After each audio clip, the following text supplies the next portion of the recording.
My name is Boris Schoenfeldt. I work as a project manager for the climate action within the Municipality of Vejle. And we have a city council that supports different committees, committees that are responsible of areas like health and welfare and culture and so on. But recently the city council actually made a political decision to develop or establish a new committee which will focus on sustainability and climate. And hence they will have the responsibility for the 17 Sustainable Development Goals. So that's the context that we use to work with the SDGs.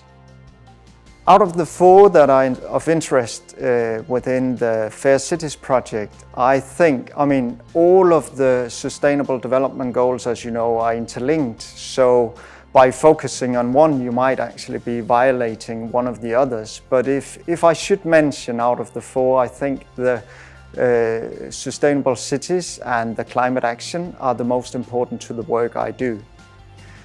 In Vejle, we work with both resilience and the 17 SDGs and climate.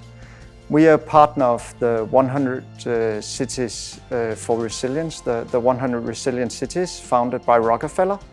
And I've actually been working in the main group, working on the first European resilience strategy. But we also work with climate since we became partner of the DK 2020 measure.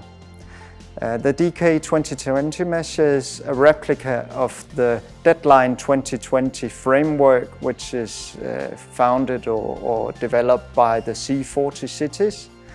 And it is addressing the Paris Agreement. So by working with the DK 2020, Realdania is supporting 20 municipalities in Denmark, and they want us to use the framework from the C40 cities to develop a climate action plan that will address the goals within the Paris Agreement.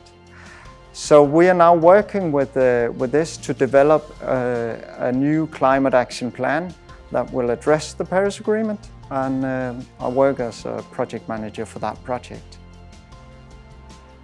Working with climate action planning within a municipality, and especially we have found in the Municipality of Vejle, is around 3 major topics. And those are the stationary energy consumption and production, and those are agriculture and transportation. Those are actually the 3 main areas where the greenhouse gas emissions are coming from. So of course we have to develop actions within these 3 areas to combat the climate change and to reach the net zero goal in 2050. But also we think and have found both in the framework but also from our experience is that it's not only the municipal business and our buildings that are emitting the greenhouse gas emissions.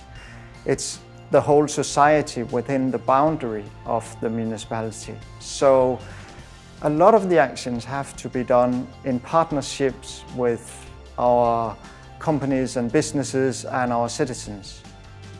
And hence, or due to that, we think about what can an everyday citizen actually do, and what can I as a person when I'm off duty do to reach the climate goal. And I think again there are those 3 or 4 main areas. Within the energy consumption and stationary energy, I could remember to turn out the light when I leave the room. I could switch off all electric equipment that I'm not using. I could turn down the heat a little bit in my house. I could actually insulate my house better, which is a major issue. On the transportation, I could think, do I really need to go for this meeting or to this place? Could I work from home one day, or could I do less traveling? Airplanes are really emitting a lot of greenhouse gases, so maybe holiday and vacation twice a year, which is common, is not all that good. And with agriculture, it could be a little bit more complicated to figure out what you could do as a person in your individual life, but actually that's one of the main targets as a person, because you could stop food waste, you could eat more vegetables, because meat production is very heavy emitting greenhouse gases. So you could actually participate in that one as well. Yeah, and then the most important maybe is actually stop consuming all the goods that we're consuming. And recently we have seen more and more people are actually blacking out or stopping going shopping on Black Friday, and maybe even making repair shops for old things. Instead of throwing them away, they could be repaired and reused. So there are a lot of things that citizens can do, and there are a lot of things that the municipality can do. And that's what we're working on. As I explained to you, I think transportation is one of the major issues when we want to try and combat climate change, due to all the fossil fuels that we consume in the transportation system and all the greenhouse gas that it emits. So in trying to combat that, we are looking at the flows of the city, but we also believe that the flows of the city is what makes a city resilient. So we need good flows, we need to be able to move around. And hence we're trying to look at different new ways of moving and building the flows of the city. We also realize that you can actually be more healthy if you move in a different way than just sitting in a car waiting in the rush hour. So we are trying to enhance the mobility of bicycles instead, because people moving on bicycles get exercise and fresh air and so on. And we even have different projects around that. We have a super bike lane that makes it easier to cross the city. We have the possibility of lending out e-bikes, so you can try if bicycling will be something for you and might change the way of transportation that you think. So maybe you will have the modal change from cars to bicycles.